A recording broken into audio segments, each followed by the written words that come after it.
Está surgindo aí um novo vencedor. Ele é alguém do coração de Deus.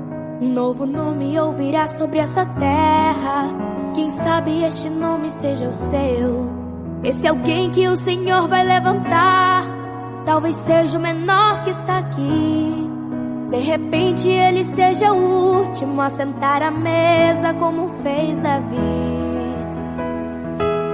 E esse novo vencedor que vai surgir tem no peito um coração cheio de amor, capaz de perdoar quem lhe feriu e de amar alguém que só lhe desprezou. Ele é exatamente igual a você. O seu gemido é de alguém que já sofreu. Deus está anunciando um novo nome. Tem grande chance desse nome ser o seu. Você se sente tão pequeno,